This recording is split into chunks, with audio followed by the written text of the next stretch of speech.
It's the same old story. It's been a long day at the job, or maybe it's just starting to feel long, and you feel that urge to stretch your legs and get a little bit of a break. You walk down the street, or maybe you get behind the wheel of your car, and you feel the weight begin to lift.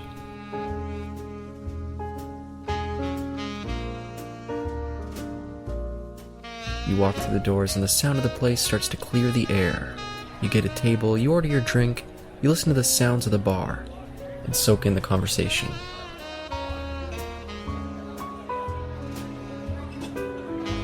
Welcome to the T&E Speakeasy with your hosts, Caleb and Eric.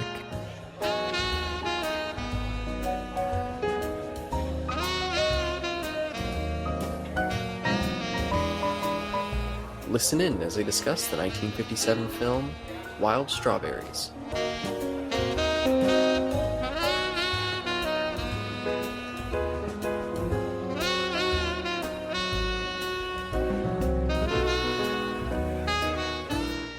Here we are, returning yet again, me and Eric, to discuss yet another Ingmar Bergman film.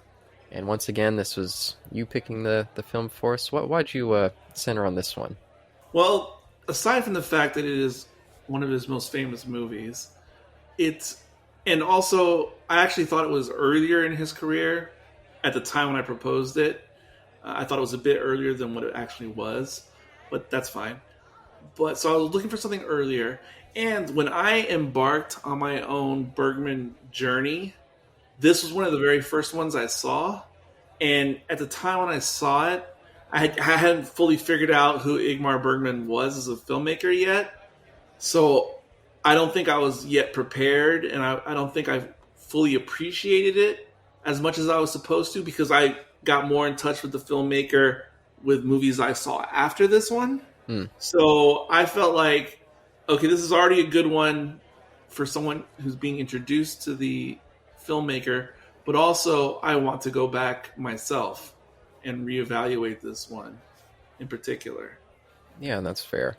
I'll say I'd never even heard of this one until we started doing this stuff. And just looking up Ingmar Bergman, seeing his selection on the Criterion channel. Like, oh, okay, Wild Strawberries, kind of an interesting title. But I didn't know anything about it. And I guess, is this the earliest one that kind of introduces his more surrealist bent? Because I think... Almost. Because, and see, this is the part, when I first suggested this, I thought it came before Seventh Seal. But it turns out this actually came out right after Seventh Seal. So Seventh Seal definitely has some crazy surrealist ideas and concepts to contend with. So that actually came out in the same year as this movie, but earlier in the year. Oh, okay. Interesting. Yeah, and I'm curious where to start with this one. Because, yeah, it's definitely a little more played back than those other ones that we watched. And more of a contemporary setting. With this old man kind of realizing who he's been in his life after kind of fooling himself into... So this guy is I think in the movie they say his character is supposed to be 85 years old, which is really old because it's even a bit older than the actor himself. And he was no spring chicken himself in 1957 when this movie came out. I'd be surprised because he says that his mom's 96. I mean, I guess it was at that time period. She could have been a teenager, but... Oh, my mistake. It says here in Wikipedia his character is 76 years old. I don't know where I heard 85 in the movie. Yeah, I know... Okay, 76 makes more sense. Yeah, Max von Sydow, I think he says his mom is 80 and then says that this guy's mom is 95, so maybe he just got the two mixed. Yeah, and his mom is incredibly old, or her character. But anyway, so this guy is apparently 76-year-old physician, and he needs to go to Lund, which is a city way in the south of the country, from, I guess he's in Stockholm. And it's a good drive away, and he needs to go down there to accept like this honorary award of being a physician for 50 years. But before, or the night before he needs to go down there, he has this dream that he remembers, and he's kind of a little bit shook by the dream because it seems like the dream has like a lot of significance or meaning in it, even though he's not 100% sure what the actual meaning is supposed to be. But that's the first thing that's kind of gotten in his head. Anyway, he decides, instead of going with the train plans or whatever they had to travel down south, he decides he's going to drive instead, and he's going to go alone, and everyone else is going to go by train. But his daughter-in-law asks if she can go along with him. Anyway, I mean, I don't want to go through the whole synopsis, but let's just say along the journey, he's still like kind of in his thoughts about memories and things that were kicked off by the dream. So along the way, and with also some of the characters they meet along the way, one of my initial thoughts about this movie, I don't know, perhaps even the first time I saw it, was that in a way, for the listener at home who has no idea about Bergman or this movie in particular, it's kind of like a Christmas Carol type of story or tome, but it's not as straightforward as something like the Christmas Carol. Yeah. But it is that idea of an older person reflecting on their life and different times in their life and who they are now in the present and who they will be going forward. Yeah, and in a way, these people that he meets on his journey kind of become, or at least one of the people that, well, actually, I guess more than one. That couple, I feel like they play a couple different roles in his dreams. Absolutely. So yeah, and then they kind of guide him and in a way put him on trial for who he's been. Mm-hmm. So yeah, I was definitely thinking of Scrooge in that case. 100%. But again, this stuff is not obvious. Like, you're not going to be going, oh, this is a Christmas Carol. Like, no, you have to kind of you have to marinate on the whole thing a bit. I really think, and there's another thing for those of you who've never really seen the Bergman movie. You know, I'm still such the novice myself when it comes to his body of work, and I have learned, because when I first started watching them, I would just put them on like I put on any movie. Mm-hmm. But I have since learned that if you're going to get like the full effect or whatever that is, I have to treat Bergman movies personally almost like their homework, even when I'm just watching them like by myself, not for a podcast. I have to I feel like I have to take like some Adderall or something. I have to like really pay attention, because if I ever start trying to multitask, like play with my phone while a Bergman movie is playing, that it's completely doomed for failure. Like it never works.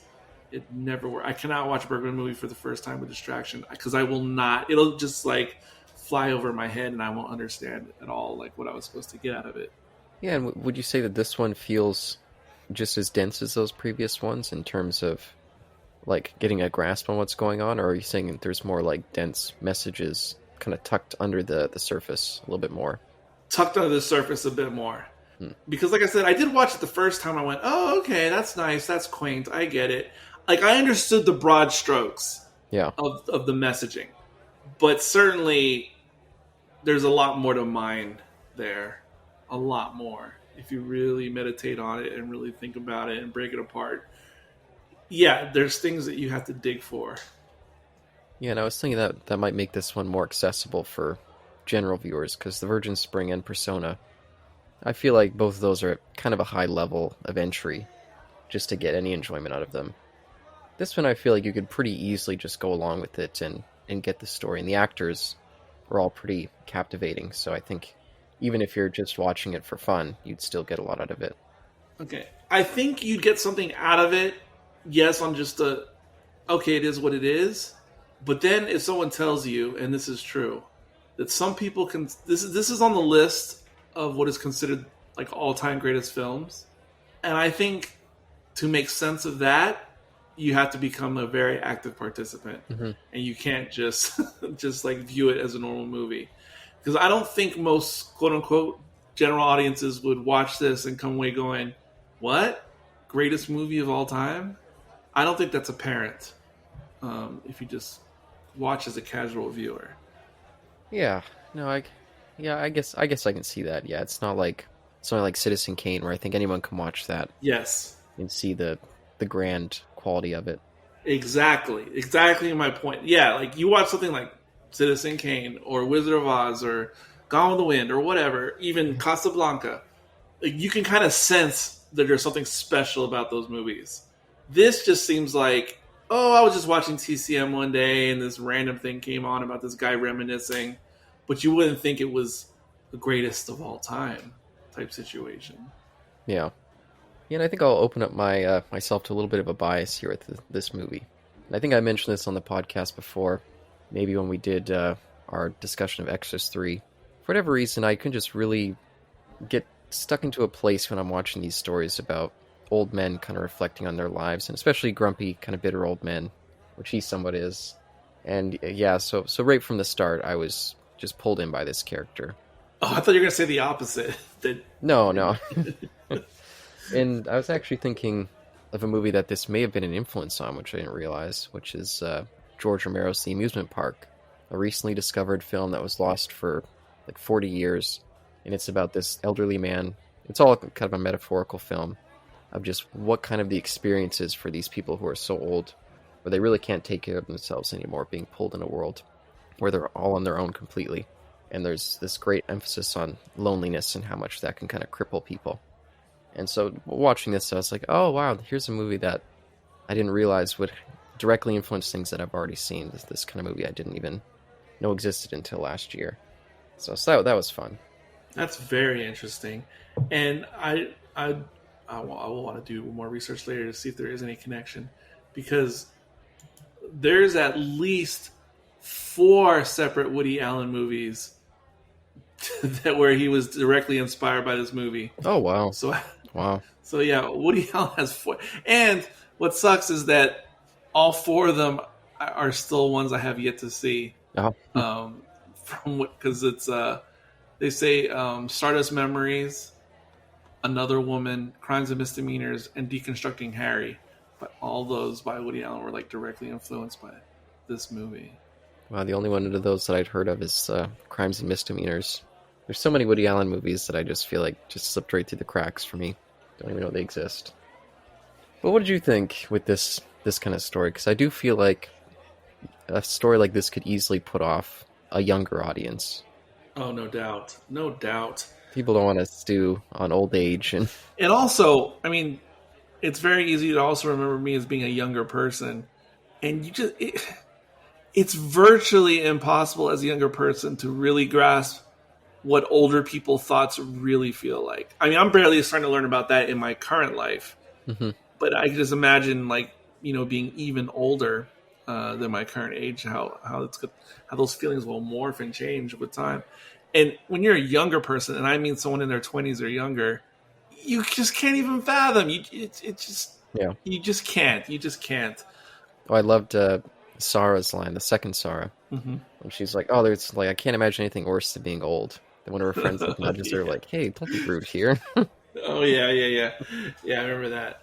But another thing is, so when you just watch a bunch of Bergman movies, there's very frequently an older generation character, whether they're the main protagonist or not. Whatever, there's always an older generation character, and there's always a character like that who is always telling the younger characters, like, you don't get it.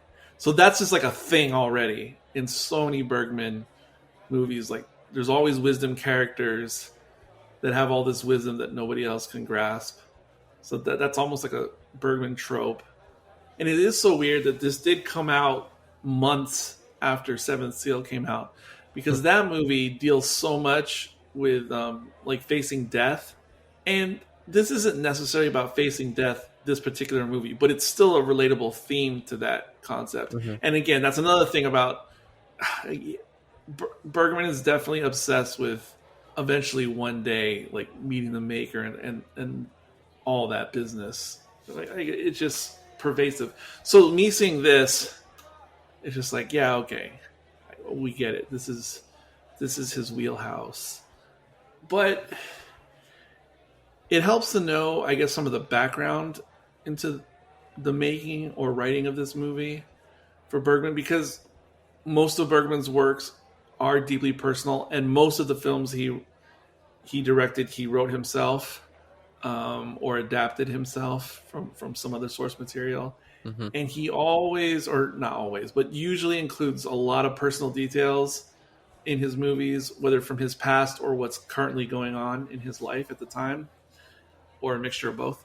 And this movie is rife with that kind of stuff, and it helps to know that. It helps to know that the Borg character, even though the Borg character has the same initials as Ingmar Bergman, Isaac Borg, even though there is that obvious clue, Bergman himself says that this character, while there's some parts of him in this Dr. Borg character, it's actually really him portraying his father in a character. So Borg is Bergman's father.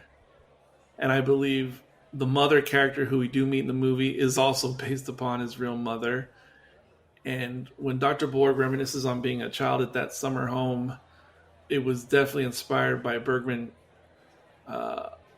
reflecting on his own childhood summer getaways. Now, they didn't have a little resort like out in the woods as depicted here, but it was their own thing. Like he was reminiscing on his childhood summers with family. But also the actress who plays Sarah, or both Sarahs, I mean, she was really notable at the time. Not just for being a popular actress in Swedish film, but Bibi Andersson, she was Bergman's current muse. And she had already featured a lot in his previous movies, including Seventh Seal. I told you, he always has a muse. Or at least from the movies I've seen. And when I say muse, she's more than a muse. I mean, she's a illegitimate partner of sorts. I mean, in real life. And what's wild, no pun intended, but at this time in his life, Ingmar Bergman was lamenting both, like, I don't know if he was on his second or third marriage at this point in his life, but whatever marriage he was on, it was on the rocks and coming to an end. Simultaneously, the affair that he had ongoing with Bibi, which started in 1955, was also on the rocks. So he was sad at the time that both his marriage and his mistress, like, he was having issues with both. And I can't even fathom. I'm not that kind of a multitasker when it comes to relationships. I don't even know. I could barely deal with one breakup. I don't know how you deal with two breakups. And I also don't know how these relationships worked, like these different muses and affairs he had throughout his career. Because even though they would come to an end and then he'd pick up a new muse, like he would still work with his exes. Mm-hmm. Like at the scene, not to skip around to the end, but at the end when he sees the family going onto the boat at the very, very end, like in his vision, like I want to say one of his ex-wives is playing an extra in that group. Like, what the heck? Like, so he somehow maintains relations with his exes. And of course, Bibi, she's the older woman in Persona that we watched. Yeah. Yeah, and that was what, like, almost 10 years after this, right? Yeah, it was like about 9 years, I want to say. I think it was 66. And in that movie, the movie is all about his former muse with his, at the time, muse. So that's even, like, everyone must just get along. Yeah, you know. If you end the relationships in a way where everything's kind of okay, then yeah, you can keep those dynamics going. Oh, and then I read that, and what I read, and this was confusing me, because it said one of the twins was his child from that previous wife. Well, what confused me was the part where it said one of the twins. Yeah. Because it seemed like the twins were twins. Like actual twins. But apparently that was one of his biological daughters from his previous wife.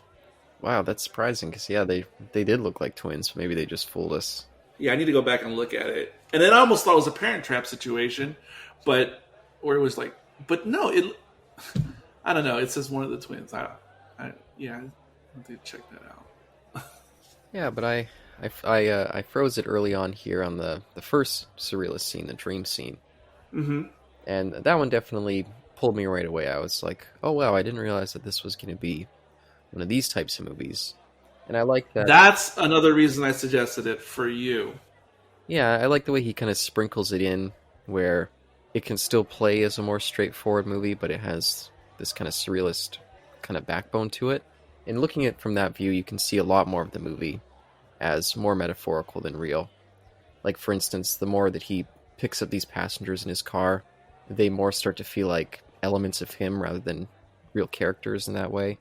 And I feel like if you didn't have this early surrealist scene kind of setting up those expectations, a lot of that stuff would play a little bit differently.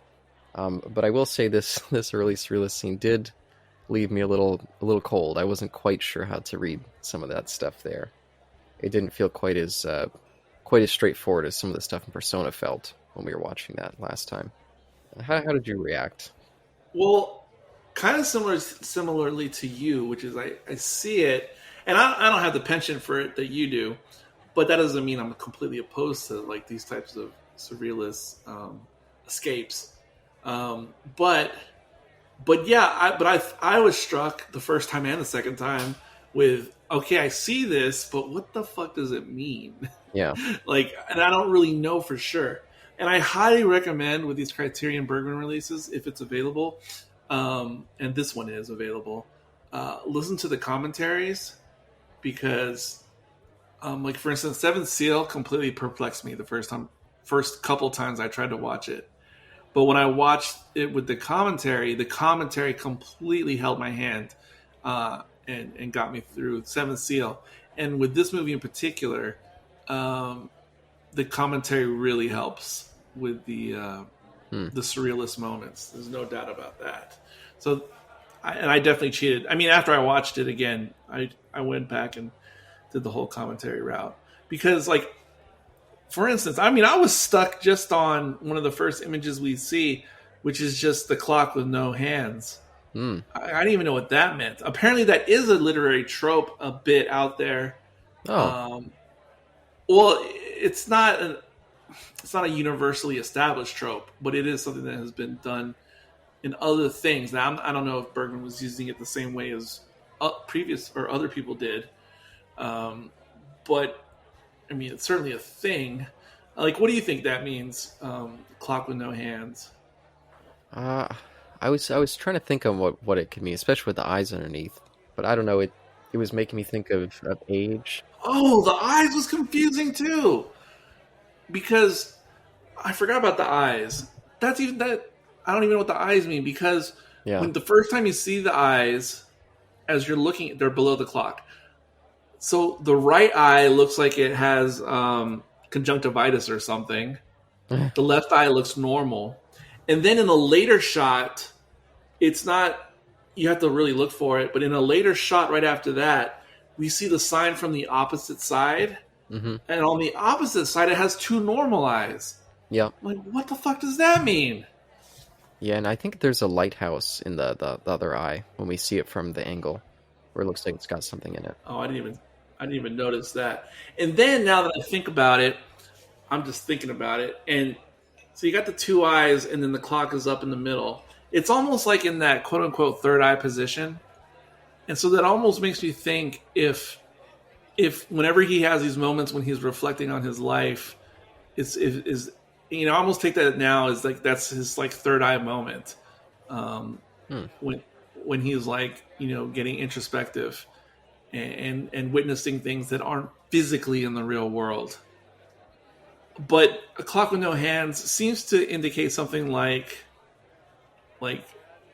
time, like being stuck in time or frozen in time.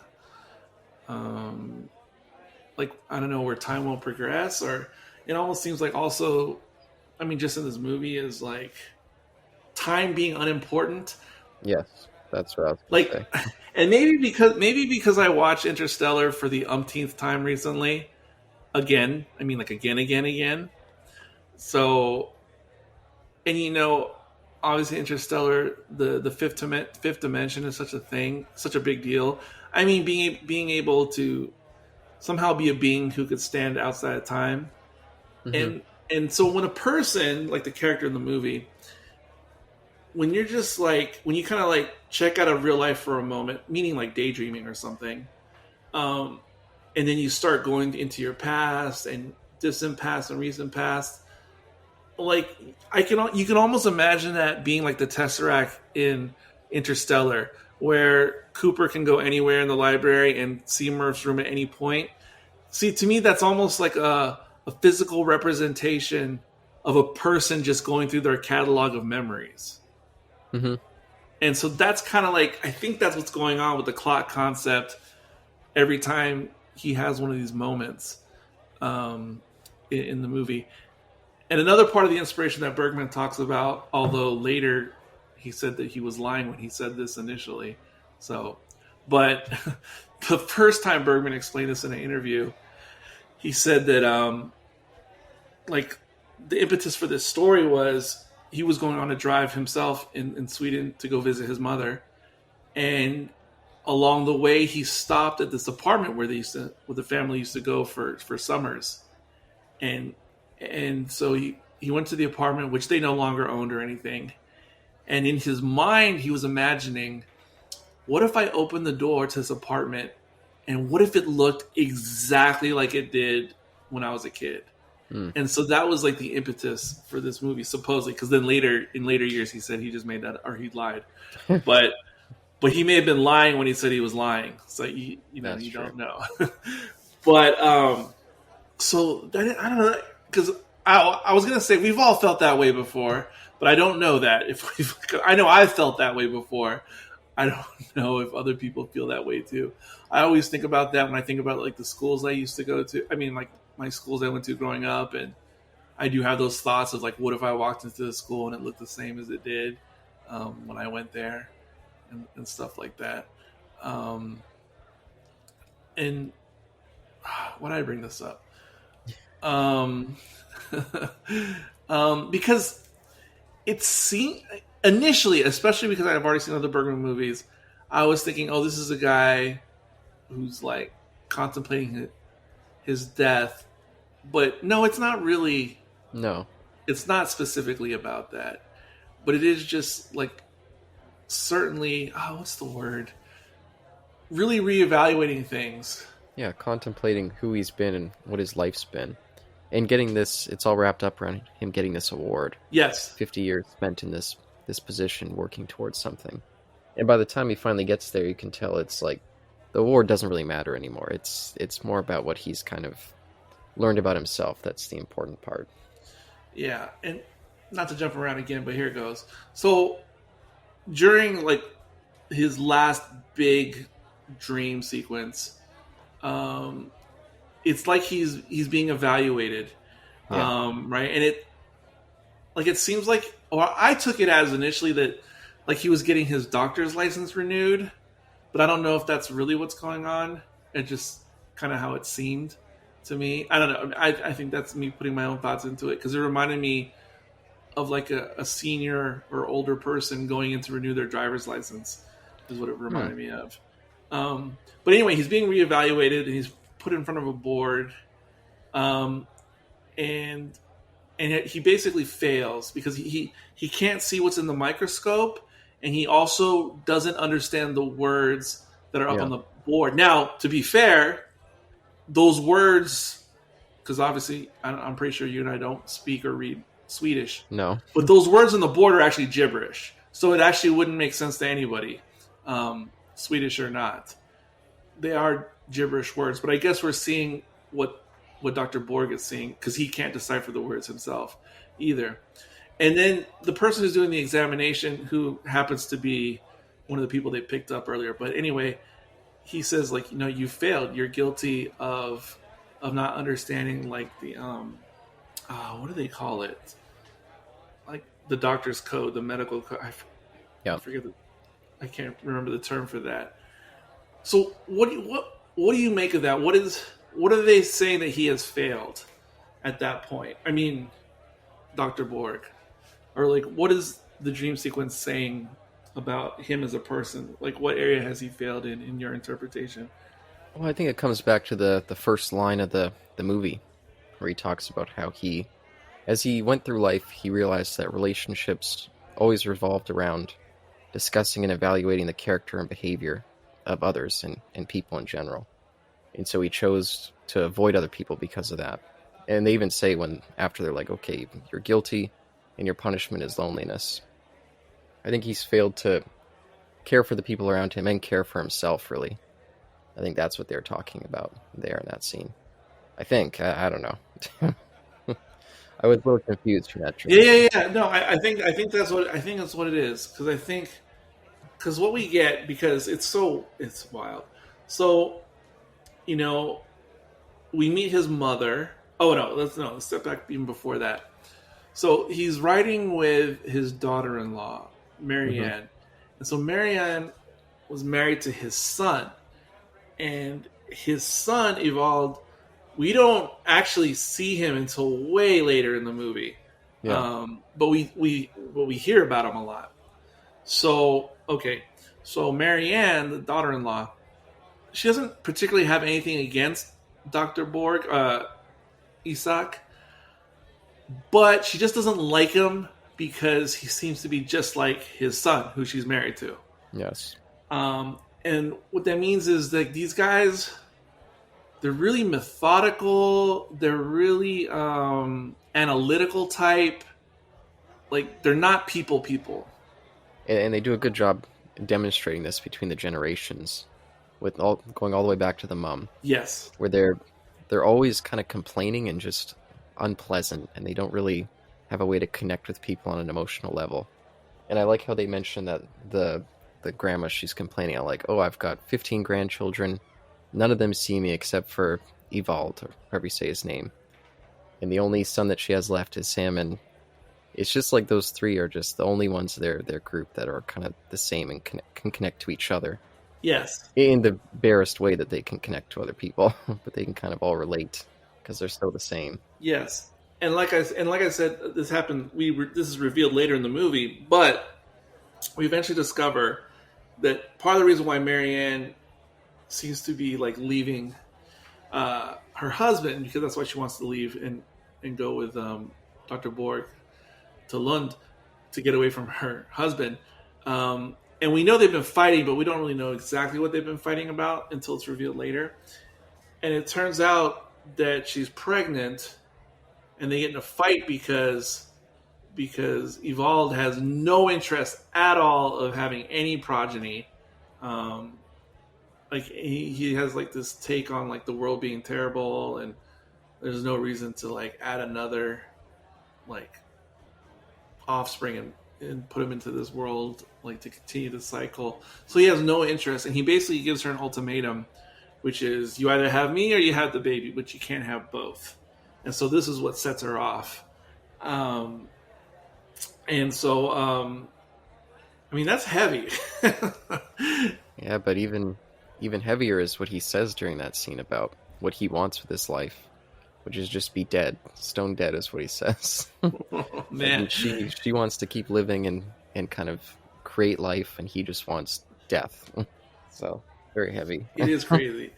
And it's funny because, like, again, these kind of movies don't have, these Bergman movies, they don't have, like, broad appeal for general audiences. Especially, the language barrier on its own is already, like, Yeah. A tough sell. And there's no, like, dubbed versions of these movies that I'm aware of. Only subtitled. And like I said, general audiences, or young people in particular, these are not things that they would seek out in any way. It's not like seeking out George Romero's like Night of the Living Dead, which is like a cult classic or something like that. That's one thing to seek that out as a young person, but to seek this out is a really high bar to entry.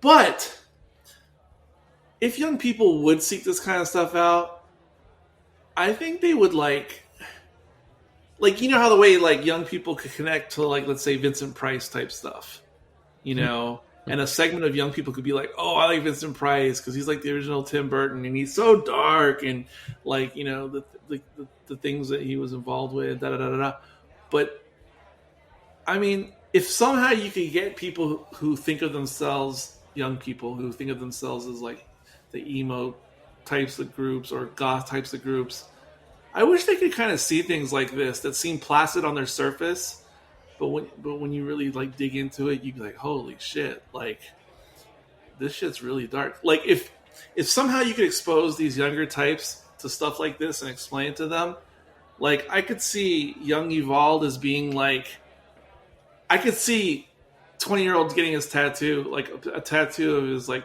name or his portrait on their arm. Damn. For people to go, who the fuck is that? And they'd be like, oh, let me tell you. Let me tell you about this Evolved guy, this fucking guy who fucking hates living. You know, like, I don't know. I feel like young people who have those kinds of weird, pessimistic thoughts could really relate to like stuff like this if somehow they could get exposed. Mm-hmm. Like these like crazy weird anti-hero types. But okay, so because of everything we just said, like later in the movie when Isaac and Marianne get to where they're supposed to like where the family is like reconvening, you know, in preparation for tomorrow's ceremony, like it's kind of like a surprise, or it kind of like the first time you see Evolved in the flesh. Mm-hmm. And because of the things that they've already discussed and set up about him, like you're kind of, or I was kind of afraid of him. Like, oh shit, like this is the guy. Like, oh my god, he's gonna be, like, who's this terrible asshole? And this is gonna be kind of prickly, right? But then it doesn't really go that way. Yeah. Like you kind of expect, like, oh shit, but then yet Evolved seems like he's like had his own like inner journey or something. No, I think it's the same as the professor, because we do a good job when we return to the town of the mother. We see these two people who work at a gas station, one of them played by Max von Sydow, and they kind of present him as like a hero in the town. Everyone loves him, everyone celebrates him as this great doctor who helped all these people. And even the way he presents himself in his own mind, they do a good job pretending to be these great people that they aren't. And I think Evolved, maybe when there's other people around, just can switch into that mode of tricking people and not seeing who he really is. Also, you're saying he's being insincere when he's being cordial? I don't even think it's insincere. I think that's the mode that they present when they're around other people. Like, for example, Marianne, she asks, when they first start the drive, she's like, what did you say to me when I first arrived at your house telling you I was going to stay with you for a week? And he was like, well, I said I was delighted to see you and I was happy to have you. And then she was like, no, that's not what you said. And she paints this much more ugly exchange of him being like, kind of presenting her as like a whiny bitch and being like, I'm not going to get involved with your marriage. If you want to stay here, fine. But even to himself, he'd fooled himself into thinking that he was a much more kind type of person. And when she said it, he wasn't shocked or anything. He just kind of laughed it off like, really, that's what I said?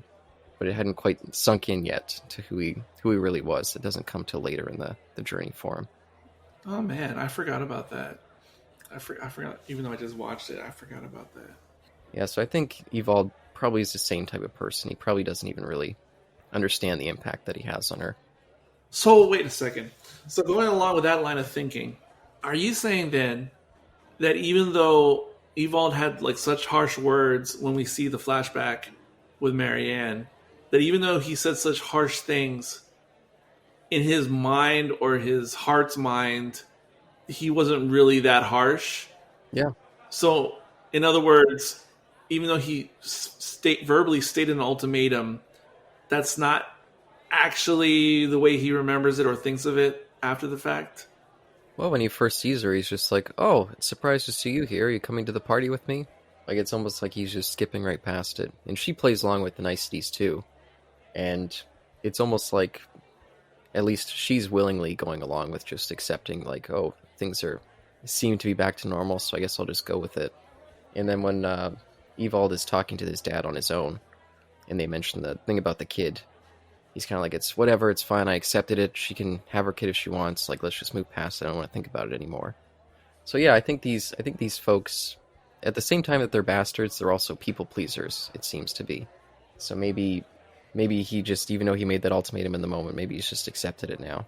It's a little hard to say because we don't really see the private scenes between Evolved and Marianne at the end, but that's very interesting. Man, I think you're like right about just about everything you said, and that stuff just completely flew over my head.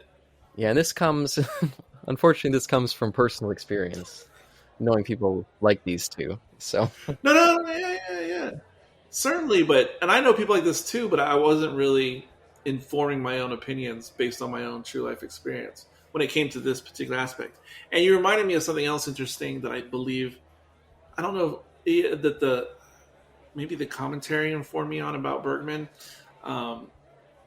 Because there was something about, I don't remember it exactly, but there was something about, so, you see the flashback, obviously, of the summer house, how it was back in the day. And it's crazy because if you do the math on the character's age, then those scenes were happening like turn of the century. Wow. Which is wild to think about. But anyway, and even though, Bergman is not as old as that character, obviously, but still, the whole thing of flashing back to the summer, the family summer, Bergman did, as I said, he experienced that, not in the turn of century way, but still in context for his age.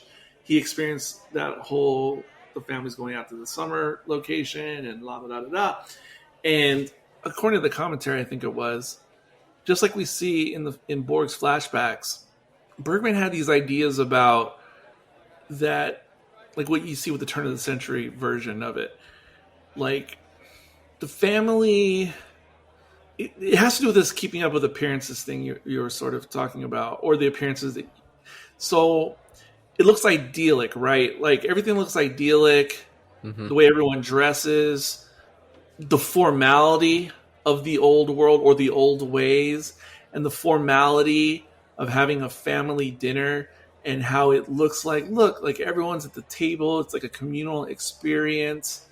And according to the commentary, so Bergman had this idea of, he liked the idyllic vision or memory of the way things used to be, even though it was a facade. Yeah. So even though there was like a family dinner and it was very formal, there was still like all this like bitterness like under the surface, and deceit and backstabbery, and even though the reality was they weren't this perfect harmonious family, he still found comfort in the pretending or like the show of a happy family.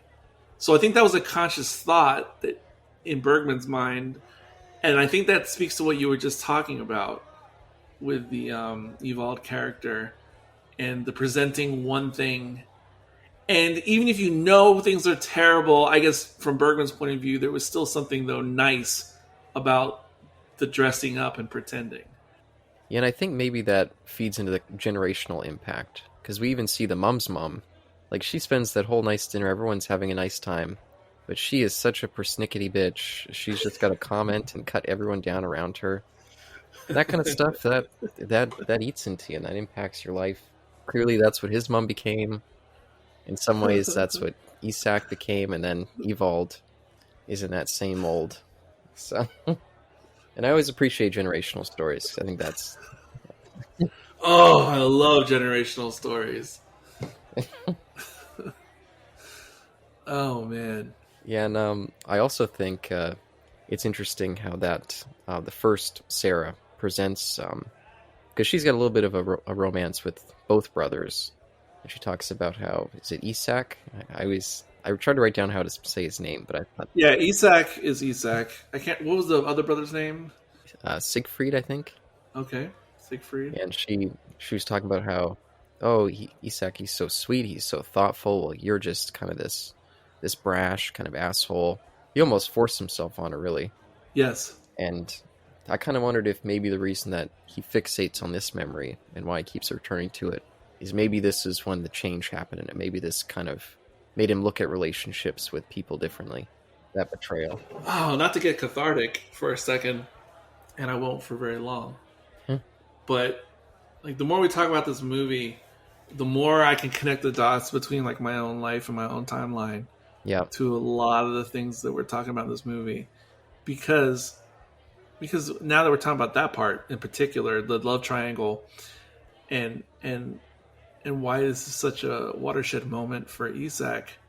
Man, I have similar memories locked in my head that are like almost set up just like how this is in the movie. I'm talking about the love triangle in particular with Siegfried.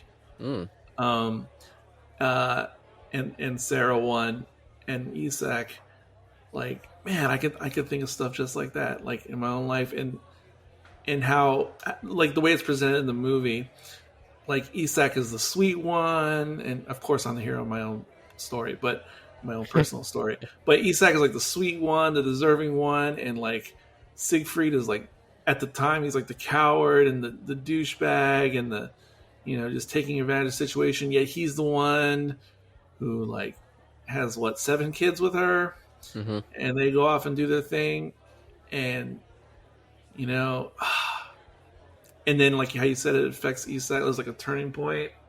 Man, I got my own situation, that just mirrors that so perfectly. It's terrible, and it also this stuff just reminds me at the beginning of Barry Lyndon as well. Yeah, and I also like the way that they layer the generational impact of they all are cursed with the same affliction. Like that poor mom, Isak's mom, like nobody visits her anymore. She's just alone in that big mansion that she's in. Isak, even though he has that kind of fun dynamic with the housekeeper, he's fundamentally alone. And then we see in the younger point in his life, Evald kind of at this pivotal point where he could drive away his family and wind up the same way. So I love the way they layer those three on top of each other and kind of see the impact. And when we get to the end of this where Isak goes, we see maybe a way out of it. So I thought all that was really well done. Yeah, and man, just if you want to focus on nutty characters, when you're the professor's housemate, she's something else.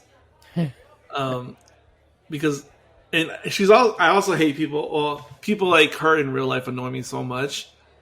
The ones who are like, oh, well, if you're going to drive yourself, then I'm staying home. Yeah. And then, you go, oh shit, what are you doing here? Well, you think I'd miss this? Like, oh man, I hate people like that in real life. They make me so crazy. But not only that about her. So she's like, I don't know what she is. I don't know what the word is to describe her. I'm sure there is a word. I don't know what it is to describe someone like her, because, she's all about this. He's like, you've been in service like for me like 40 years or whatever. Like, can't we just be on a first name basis? Like, it's just the two of us. And part of her is like, no, like, I'm a professional. I wouldn't do that. That would be improper. Like, how dare you? Flash forward to where she's just now, if you need me, I'm just down the hall. I'm just going to leave the door ajar. And she's winking. And that stuff is so confusing to me. Maybe it's because when it comes to serious things in life, I'm all about saying things how they really are. Like, I'm very upfront in real life when it comes to like interpersonal matters. And so when someone tells me like, no, this is the line where I draw it and you stay on your side and I stay on my side, I take people at their word when they say stuff like that in real life. So then when they're like, I'm right down the hall, wink, wink, that stuff confuses me when it happens in real life. When people are, I don't know if that's duplicitous or I don't know what the word is to describe that, when you have like ulterior motives. Yeah, and they set up that they have that weird dynamic right from their first argument, where they can go from this really heated exchange to like a nice moment together, and then jump back to arguing, and then nice again. And then once they separate, they're both kind of bitter. Like, but even though they separate on a nice tone, I like that right from the start. But yeah, it is in real life that's a toxic dynamic, but it plays as kind of sweet with these two elderly folks for whatever reason. Yeah, I can't even imagine if I just had a companion like that for 40 years. Oh, the same person. No, but I mean, like, I would have to imagine I'd get drunk and bored at one point, and then that line would have been crossed 20 years ago, 30 years ago.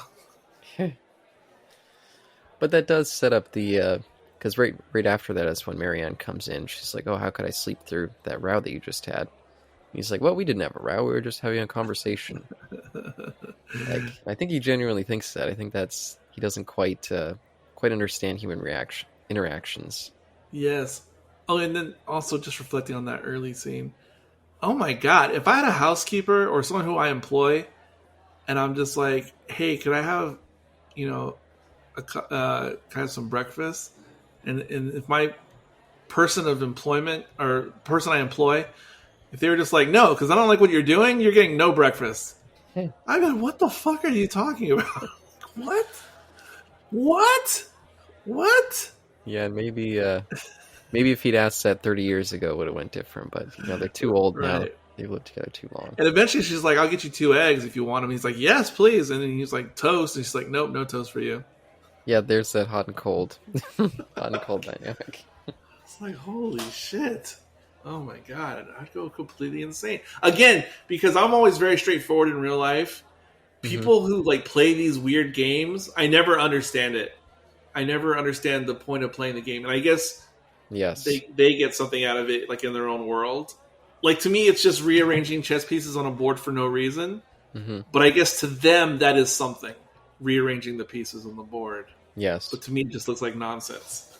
And I think they do a good job with that dynamic, mirroring it to the couple that they pick up on the drive. Oh my God.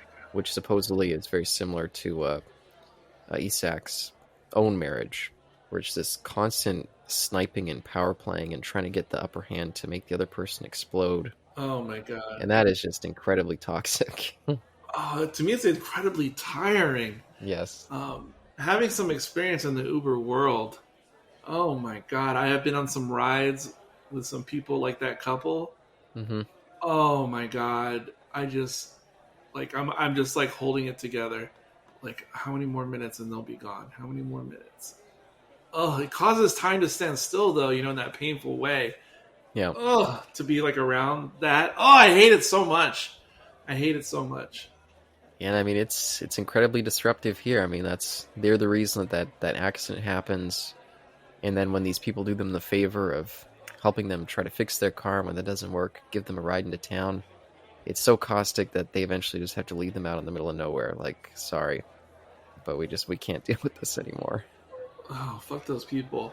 However, I still haven't figured out why they're the two who like reappear during like the near the end dream sequence. I think it's because in a way this is a representation of his parents and a representation of himself and his wife in their marriage, and so they're the ones that put him on trial. Okay, that makes sense. Wow, you're a genius. Look at you. Yeah, I think that's right. Stepping away from the heady stuff for a moment, that car accident part kind of confused me at first, because what confused me was Professor Borg is driving at that point, and he's driving on the left side of the road, and then that's what the oncoming Volkswagen Beetle is. And so at first I thought, oh, Borg is out of his mind. Like, why is he driving on the left side of the road? Like, he should be on the right side of the road. And so I thought maybe he caused the accident. But it's like, no, he wasn't wrong. And I was confused by this whole left side of the road business. Fun fact, apparently in Sweden, the left side of the road was the proper side until they changed it by law in 1967 to where they jumped over to the right side. So this was correct circa 1956 or 57. Oh, that's interesting. So that confused me. That confused me so much. So the left side was the proper side at this time. And speaking of the road trip again, of course, we meet young Sarah, who is portrayed by the same actress who plays Sarah 1, and they have the same name, Sarah. But she has these 2 male companions with her. And they're both like really different kinds of blokes. Even though they all appear to be friends to some degree, these 2 guys, they're both kind of enamored by Sarah because she's young and hot. But these guys, one is training or going to school to be a minister, and the other one is a doctor as well. Was that his profession? I think so. I can't remember what the 2 were. I know that one was kind of a man of science, the other was kind of absolutely a spiritual man. Yeah, but I can't remember the professions. Well, the one guy was definitely a minister, 100%. I mean, the one who was more spiritual, obviously. I think the other guy was a doctor. It makes sense for the comparisons to Isak. So yeah, it probably was a doctor. But at one point during the argument in the car, somebody says something like, "Oh, that's like the Catholic whatever." Now, this is a thing that pops up in especially the older Bergman movies, like something about Catholics or something like that. It was a reoccurring theme. Any thoughts about that kind of stuff? And for reference, I mean, it helps to know that Bergman himself, because for a guy who includes questions of God frequently throughout his movies, so he was raised in a Lutheran family. I believe Bergman's father was a minister or something of that sort.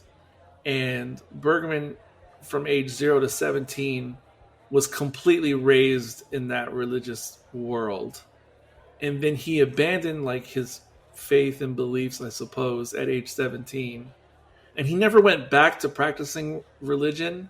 But if you watch his movies, he definitely had many thoughts on religion, like for his entire life. And if you watch many of his movies, there's almost a sense of he would love, whether it's him or his characters, would love to be religious, but just can't be. I mean, kind of distilling it, maybe oversimplifying it. But for that to be a reoccurring theme, but then just to see these types of little arguments happen, like in the car. Any thoughts about that? Yeah, when it came to the Catholic thing, I was confused. Because even you were talking about how it was the two guys with Sarah that one of them was Catholic, right? You said? Yes. Or someone said something, and then someone else in the car was like, I need to go back and see it. Someone else in the car was like, oh, that, like something like, oh, that was such a Catholic thing to say. Or that's, oh yeah, of course. That's. Oh, okay. Yeah, I think you're talking about the couple. Because, yeah, they mentioned that in their first exchange. Yeah, the guy was talking about, oh, my wife, she's an actress, and they were talking. He made some comment about how he was being punished as a Catholic, with being married to this woman. And then it came up again in the car. There you go. But no, I was confused. I didn't quite get what they were going with what the Catholic angle was. It was like, is it Catholic guilt?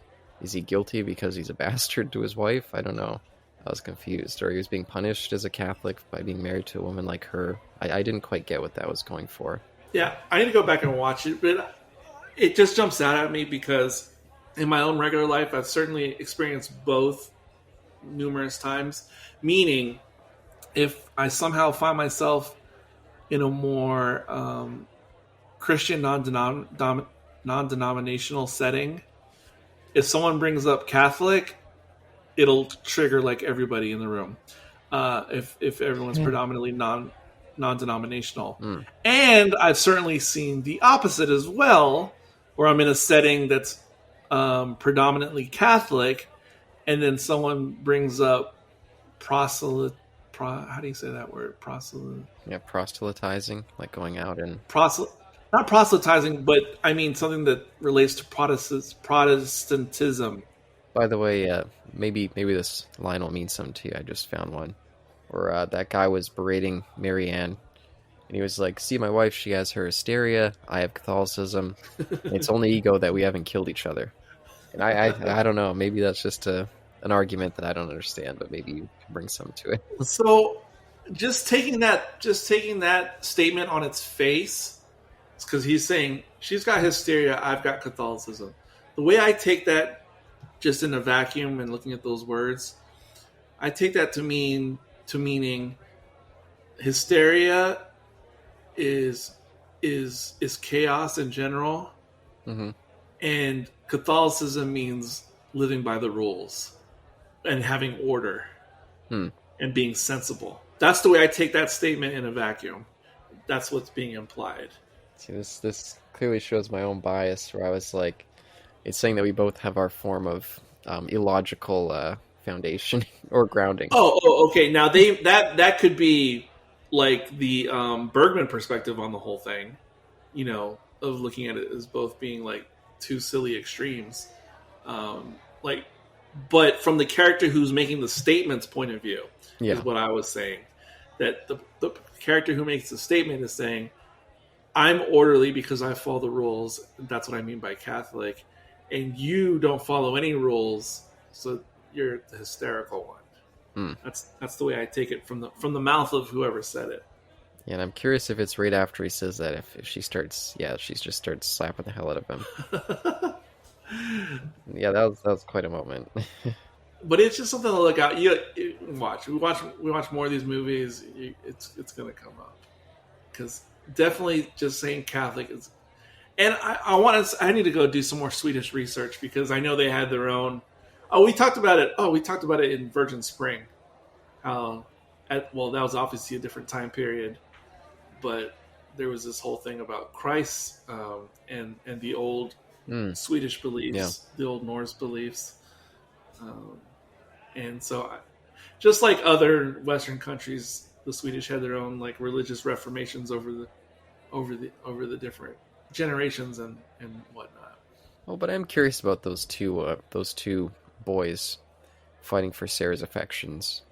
At times in the movie, I felt like they were meant to be. I felt like all the characters in the car were meant to be pieces of Isak. But at the same time, I do wonder if the two boys are meant to represent the two brothers. I wasn't sure if they were two pieces of our lead or, a direct parallel. I could see it. I could see it as both. I could see them as representing warring parts within Isak's own personality, his own makeup. But I can also see them as representing the two brothers, Siegfried and Isak, as well.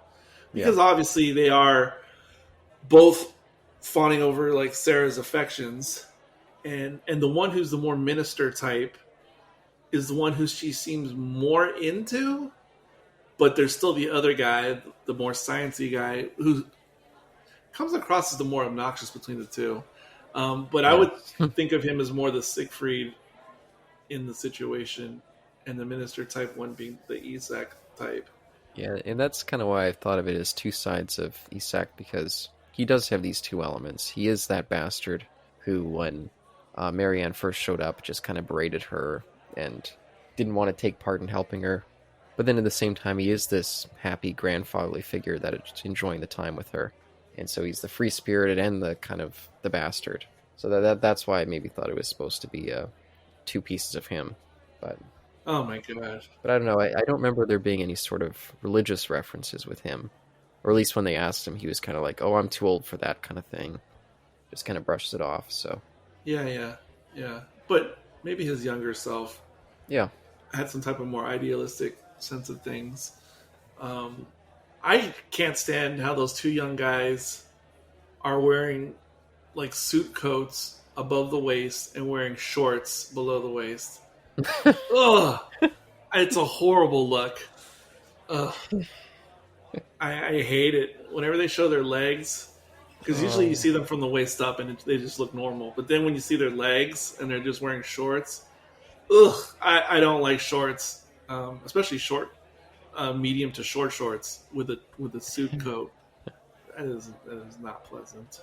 Yeah, that's fair. Not aesthetically pleasing. And those guys are annoying assholes. I mean, they have their sweet moments.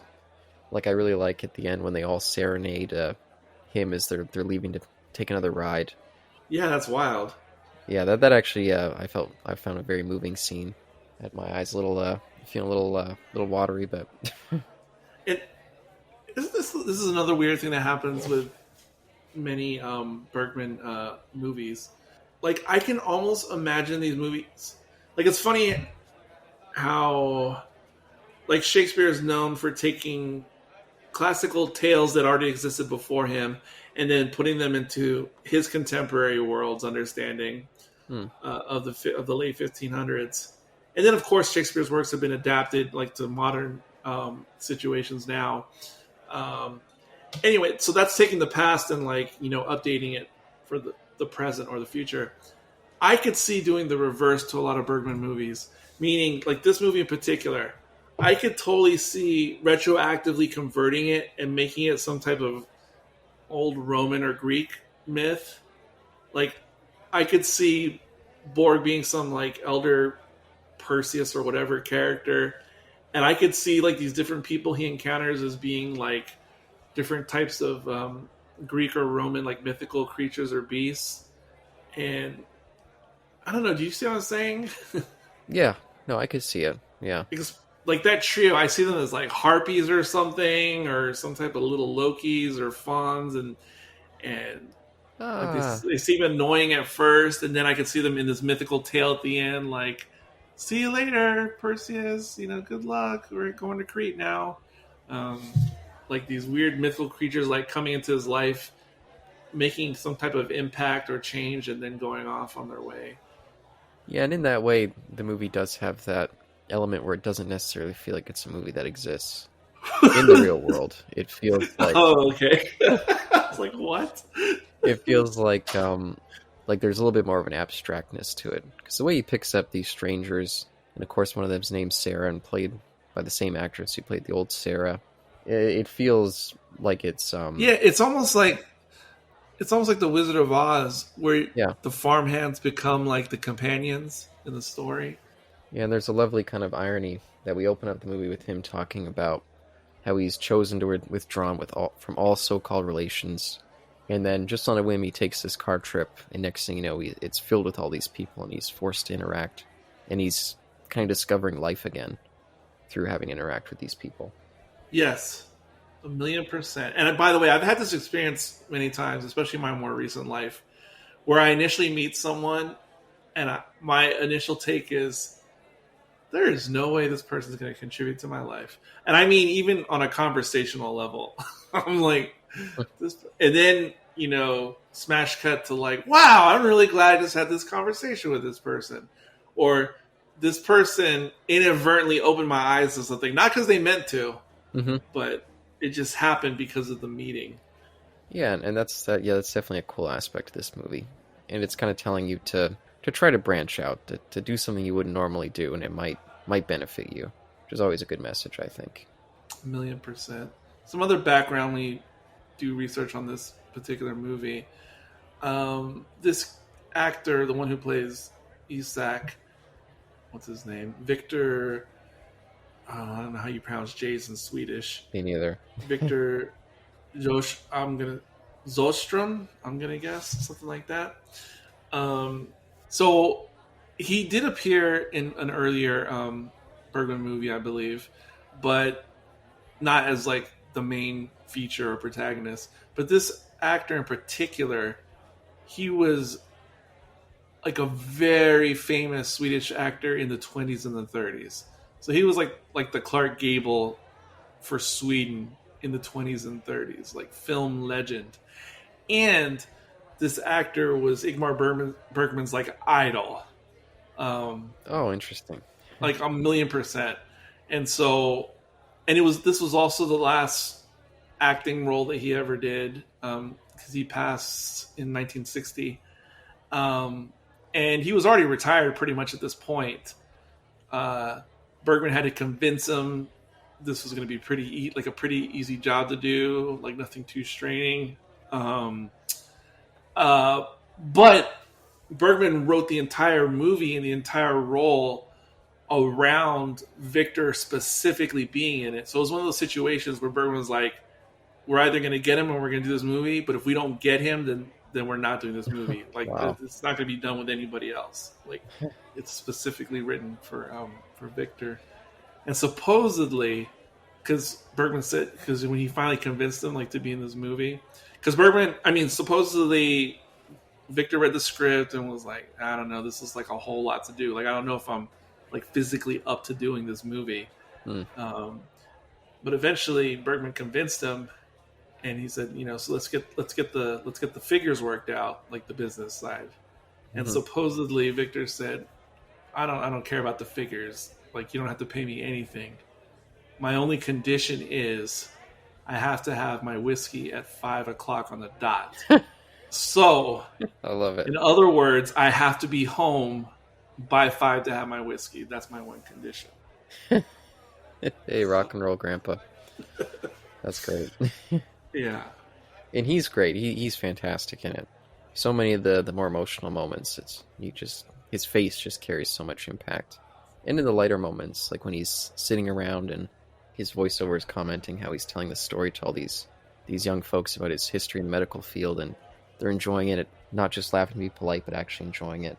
He just has such a different air to him in that scene. I really appreciate that moment too. I just think he's great. It's funny. I think I'm starting to think of movies that involve these types of older curmudgeon-y type. Now I'm thinking about Up.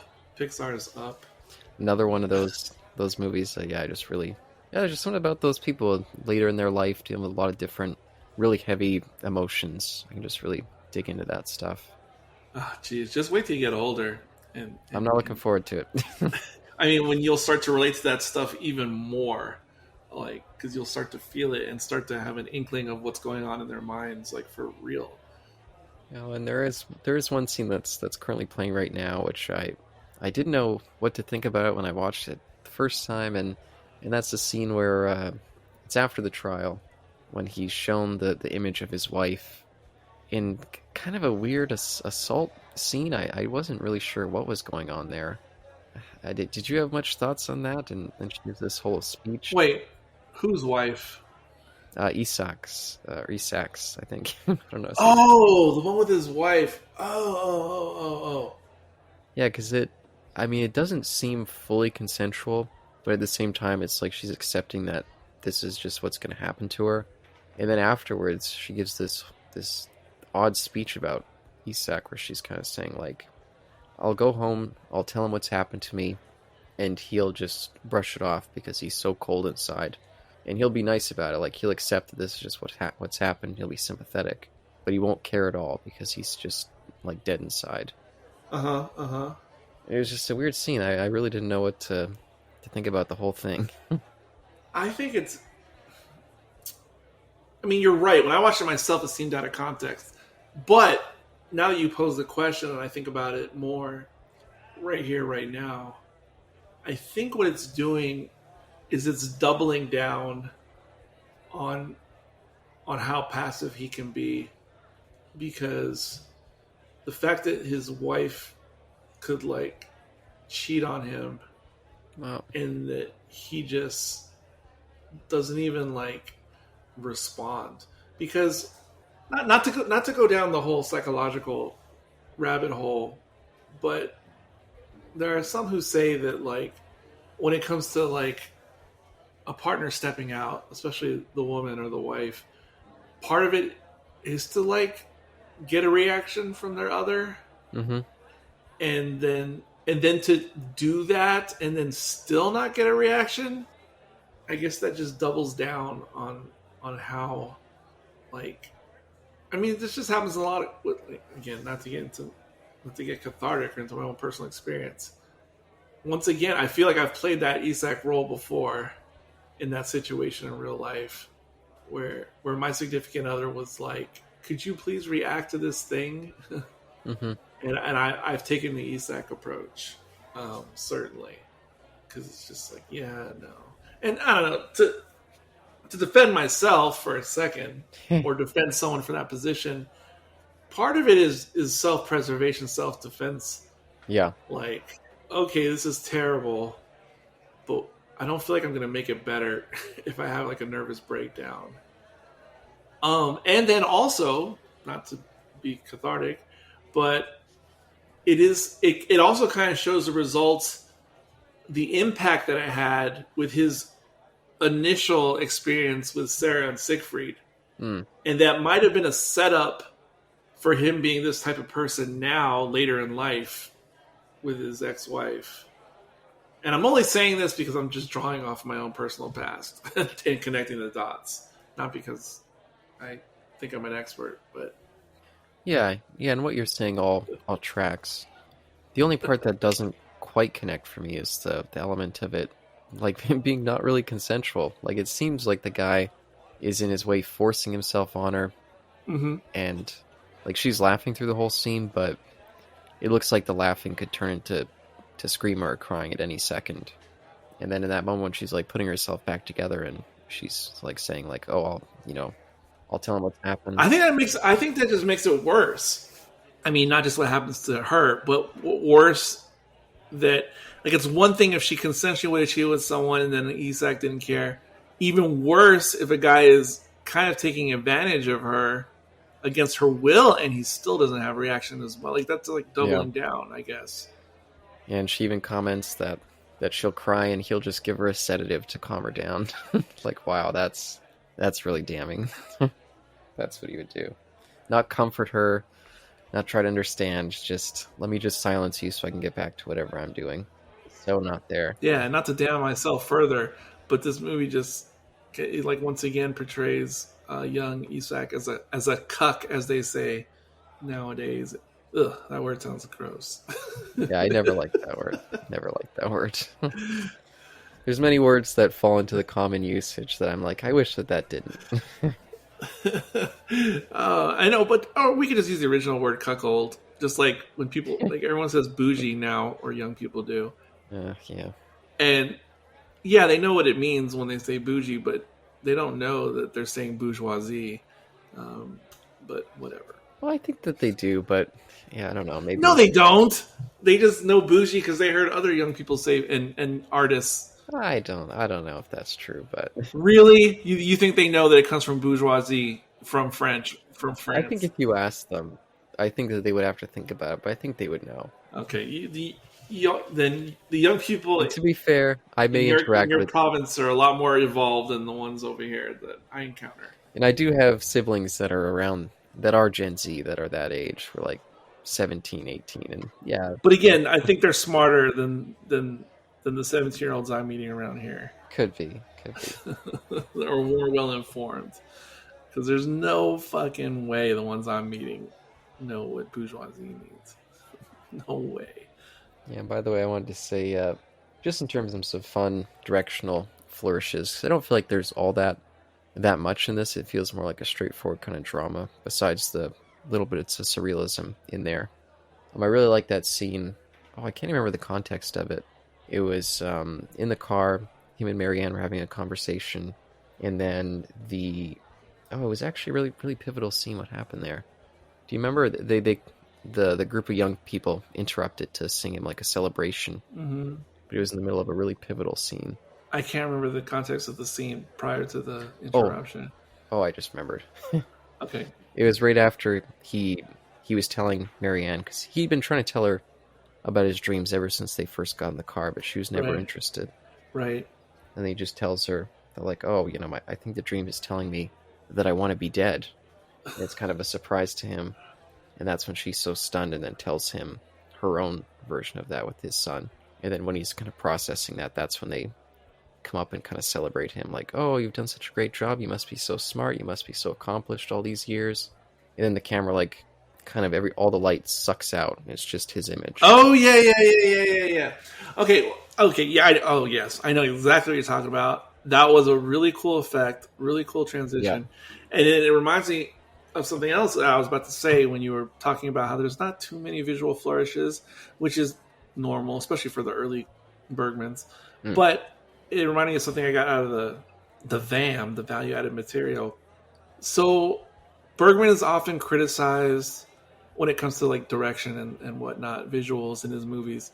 He's often criticized for being very theatrical because, he throughout his entire career, while he did make movies, he definitely did theater as well, constantly. And of course, his roots came from theater, writing for theater, directing theater, that type of thing. And he would do theater during the winter months and then do a movie during the summer months in Sweden. And so his approach to filmmaking, he's often criticized as being theatrical, meaning just basically doing theater on film, you know what I mean? Mm-hmm. And not taking advantage of the medium, the medium of film. But that's not. But it can definitely be taken as an unfair criticism as well, because absolutely, yeah, because it is apparent to a certain degree, but then there are certainly other things that could never be done in theater that show up in his movies. And it's funny you brought up that particular dissolve or whatever you want to call it, because it is really cool. Yeah, and in a sense, it is something they would do in theater too, right? Yeah. We've all seen plays where like the lights go down and the spotlight is just on the individual. So it's kind of ironic that it works really cool on film, but it's also like totally a theater technique. No, that is funny. I didn't think about that connection, but that's perfect. Mm-hmm. And no, yeah, I don't think... I mean, this movie definitely has a very stagey feel to it, but I don't think that's negative. I think that kind of draws the focus more inward. When I think of stagey things, I think about more character pieces. So it's not so much about the the kind of flair of the filmmaking. It definitely is just the performance and the. Right, but you could imagine though, like, and of course these were all considered art house films in their day, at least in America or west of the Atlantic. So you could imagine, like, if you were used to 1950s Hitchcock movies and other popular Hollywood movies of the 50s Mm-hmm. and how they're produced, and it really was the golden age of film, honestly. I mean, visually, I mean, stories and writing aside, like those movies are just so amazingly well crafted. Um, in my opinion, the 50s Hollywood stuff. And then to watch something like this in 57, it must feel very, I mean, just visually, aesthetically, like really boring, like not dynamic, old fashioned. You know what I mean? Yeah, and that's actually been a lot in the public discourse lately with The Whale. I've seen a ton of complaints about that same thing with that movie. That's interesting. Yeah, a lot of people saying it's stagey, it's too flat, it's trapped in this one location. It doesn't feel like something that's fit for a movie. But I disagree there as well. I really like it. I'm so curious to see that, just to know what my own opinion will be about that movie. But yeah, you can just see how this would be like a really tough sell for mainstream audiences, even in the 50s, because it's almost shot like almost shot like a movie from almost the late 30s. Oh wow, yeah. Now that you say that, I can definitely see it. It would just the camera quality would be lesser, but yeah, I could see it. Right? Yeah. It's obviously, like, at least on Criterion, like immaculately sharp. Yeah. But in effect, though, it's a real old fashioned type of movie. And it is weird, though, because, well, obviously I've seen other Bergman stuff that came after this. You know, it is wild that something like his work in the 60s could exist alongside, like, the French New Wave, which is obviously, like, visually like the polar opposite of this kind of stuff. And it's wild that both could exist at the same time, like in the indie scene. Because the French New Wave and stuff like that is just the polar opposite of this. And speaking of surrealism for a second, yeah, according to the VAM, the whole idea of all the surrealist moments of this movie, Bergman was inspired by the German surrealist film movement that came prior. And so he was definitely directly influenced by that and modeling dream sequences after prior German cinema.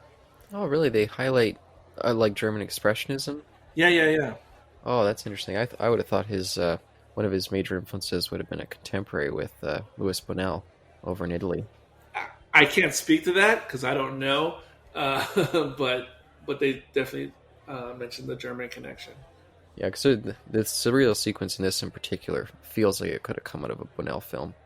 But no, me and Isaac, we have the same philosophy when it comes to these types of movies. For whatever reason, like, I'm happy to watch bonus material for almost anything. When it comes to surrealist films, I feel like, yeah, it takes away part of the fun if you can't figure it out for yourself. At least for me. Oh, I'm not hardcore like you guys. I'm not that good. I need training wheels a lot of times. And I'm trying to think if there was any other lingering threads I had for this one. I did want to mention, I guess, just for the actress, Marianne Ingrid Thulin. I think that's how you say her name. I don't know how to say these Swedish words, but I saw her recently in this disaster movie called The Cassandra Crossing. And I guess for a little while she was doing some Italian work. She was also in this giallo that I saw. What's it called?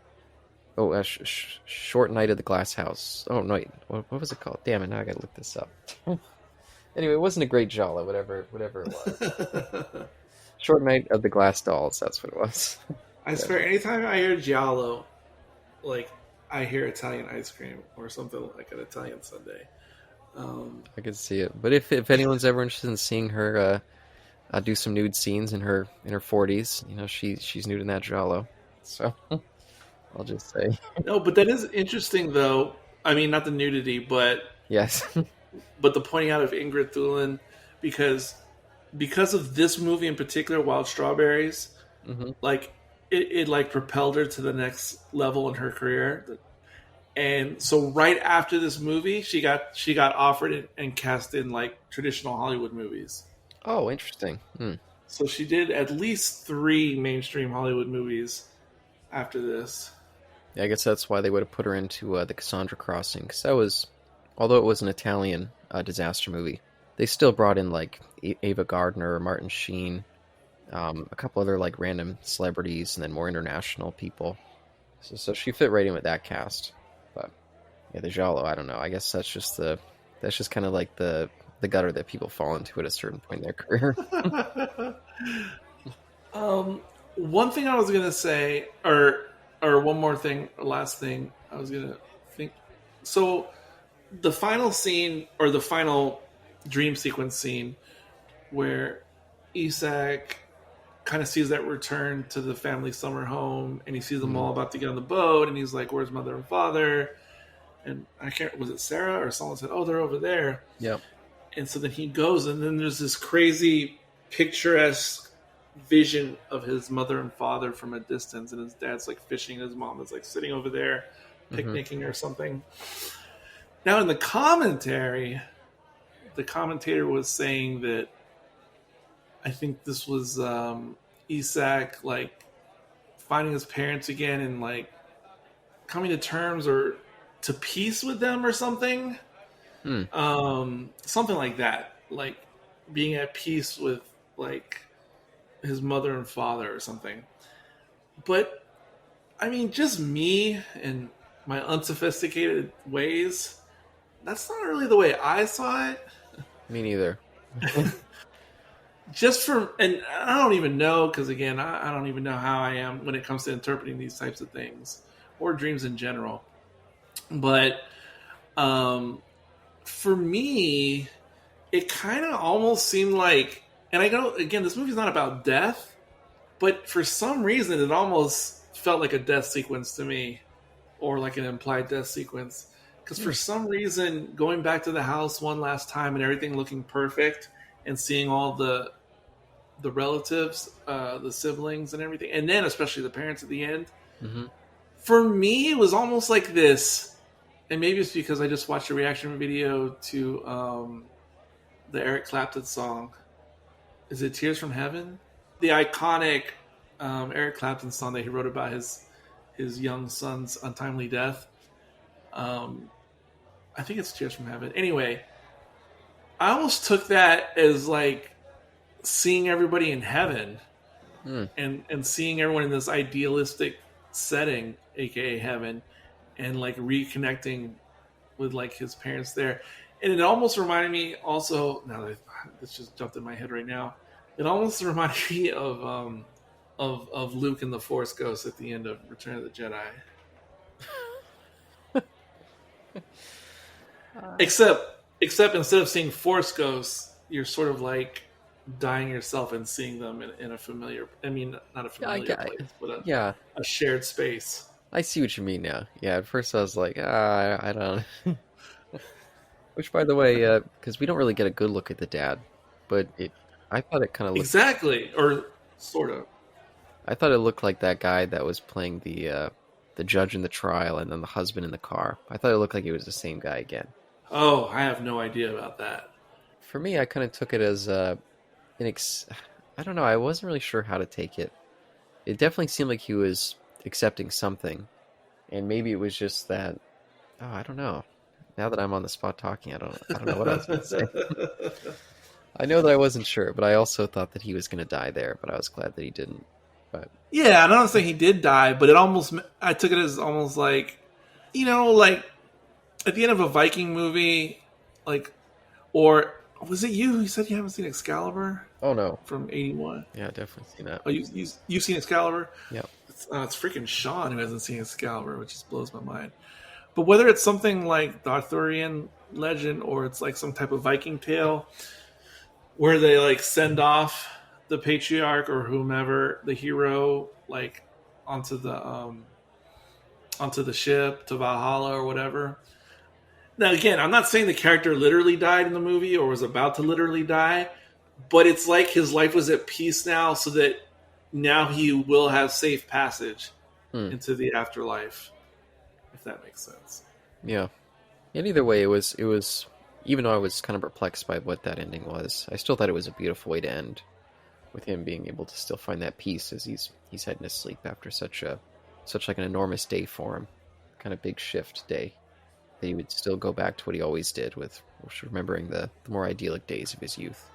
Yeah, and before we rate it or just give our final opinions, whatever we do, I'm not sure what we do on this podcast, but I will just say this other last fun fact about Bergman.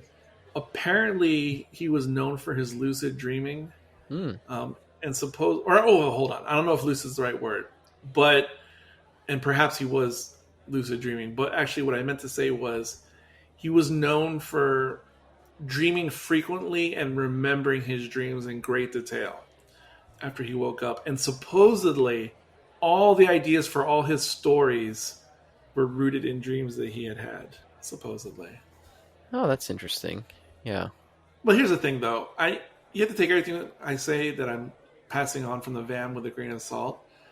Because, again, if Bergman was still alive today and you said, so is this true, sir, or is this true? I kind of feel like he'd say that's all bullshit. But then again, I wouldn't know if he was lying. Yeah, that's some of those filmmakers, you just can't trust them. George Lucas type. In that way alone. Yeah, so I guess, coming around to the final thoughts for this one. Yeah, did you want to go first, or you prefer it if I go first? You go first. Yeah, Wild Strawberries. Yeah, when I finished watching it today, I was like, wow, I really enjoyed that movie. This kind of, again, like these stories about people at that period in their life coming to the latter days and reflecting. Yeah, that just always hits me in a place. But I didn't really, there was a lot of it that I didn't really think about too much until maybe like an hour before we started recording. I was just starting to be like, okay, what am I actually going to say about this movie? So even though I really enjoyed it. So I looked over the notes that I wrote, and I still didn't really feel like I know what I was going to say, but I don't think the reading of it really changed my opinion of it. It was just such a nice movie to sit down and just kind of experience. So I think if you're a casual viewer that doesn't want to put too much homework in, you can still enjoy it quite a bit. But I think this conversation itself and delving into those details more elevated it more in my mind. And so if we were going to rate it, I would probably give it a 4.5 out of 5. Whoa! Holy shit! Is that high? I don't know. It sounds like really high. I mean, like you really liked it, basically. Yeah, no, I thought it was great. Which is fine, but of the 3 that we've done, this is probably the one that hits my sweet spot the most for Bergman movies. Wow. I wish there was some there's got to be at least one Woody Allen movie. I wish there was one Woody Allen movie that would hit you like that. There's got to be one. I just don't know which one it is. What was the one that was like a remake of the Hitchcock Strangers on a Train? What was that one called again? Oh, that was Match Point. Match Point. I really like that. It's definitely not a 4.5, but I really like that one. Oh, I really like it too. But of course, it's also atypical for Woody. I mean, you can tell. Yeah, maybe that's why. It's atypical. But I haven't seen all his movies, and I'm sure he has some other gems out there that I'm unaware of. But anyway, this is not about him. Yes. But yeah, like I was so confused the first time I saw this 2-3 years ago, whatever it was. I mean, because it just seemed like, yeah, okay, like another okay movie. Like, if no one told me anything, if I hadn't read anything, I wouldn't have thought this was that significant a movie. Just like, oh, it's a pleasant thing. Like, when you have those tins that come with all the different types of cookies, like, it's just like a, what do you call those cookies? I can't think of the name of the cookie, the type of cookie. But the ones that you just, shortbread. Shortbread. Like, oh, I like shortbread. This is good. But it's not like, what is this? What is this amazing cookie? Like it's just basic. It just hits a spot, but it's nothing to write home about. And that's how it would have seemed to me in a vacuum. Like I definitely wouldn't have been aware without reading things and hearing things. And then I had the exact same thing, which is this is one of those movies that you have to, like when you talk it out. It's like, oh my God, there's so much more here. There's so much more going on. And I kind of feel like that applies to every Bergman movie, that if you just talk it out. And that's the thing. That's the thing about all his movies. Like, you said it is accessible in the sense that anybody could just watch it and go, oh, okay, that's nice. But my normie friends who are not cinephiles I feel like they just watch this and be like, okay, that's it. Like, I get it. The guy reflected on his life, but that's it. Like, nothing crazy happened. Nobody died. He didn't like win something at the end, or I mean, he did win something, but I mean, from a normie's perspective, it was just like, oh, okay, that's it. I just wasted 90 minutes of my life. Well, yeah, you really think they would have that? I guess. Yes, well, at least my normie friends, and I don't think my normie friends are the same as your normie friends. Well, most of my friends aren't movie friends. Most people that I know. That's why meeting Isaac was such like a stunning moment, because everyone that I knew was they were like, our favorite franchise is Fast and the Furious, and I would try to show the movies that I like, and they would just be like, you like this? What could you possibly see in this? So. Well, that's what I'm saying. Most of my friends are like, yeah, Fast and Furious, Top Gun, except that's really good, and other goofy stuff. I don't know, stuff that I just couldn't.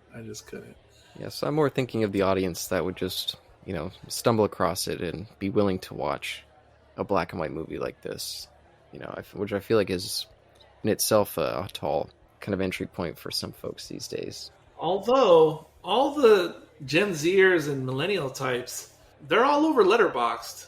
I mean, it blows me away.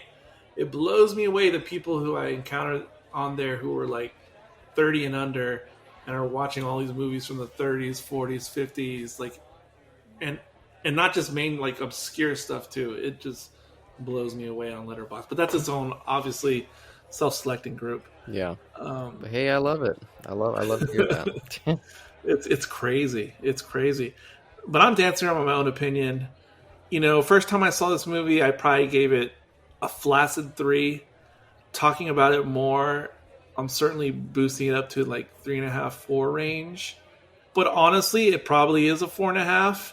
It's just going to take me even more time to like fully take it in and imbibe it and really like, because I've seen, I don't know, approximately 12 Bergman films now in total, and this is considered in his like top 2.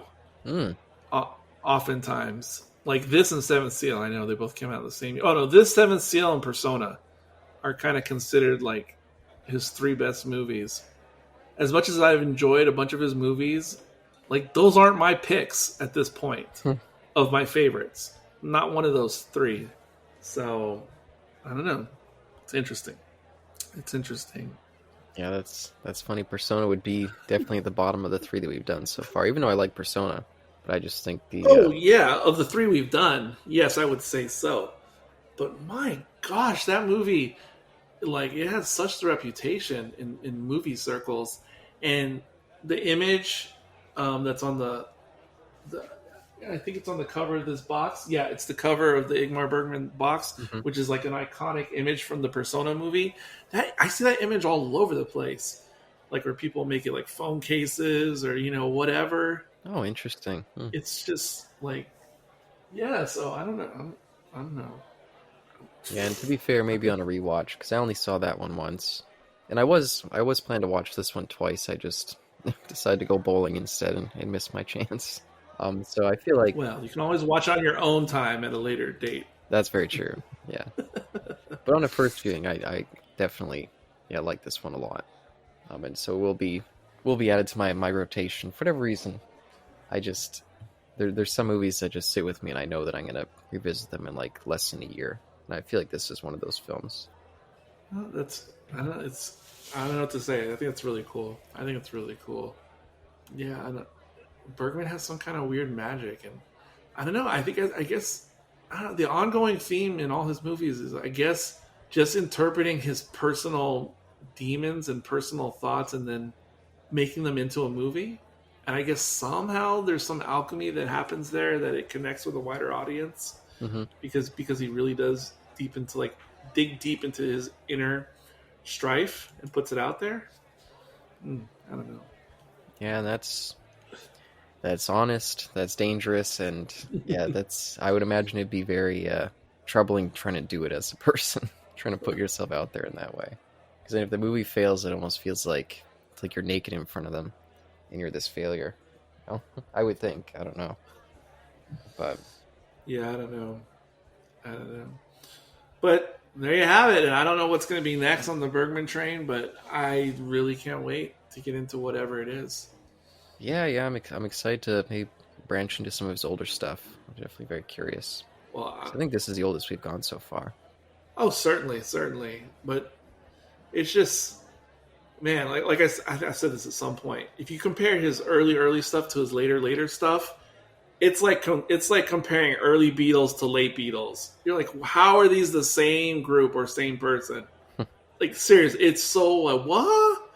How in the world? But yeah. Oh, but thank you very much for this pick. I very much enjoyed it, and I'm very much looking forward to whatever we come on next time. Yeah, you're picking next. Oh, okay. Sure. But until then, peace.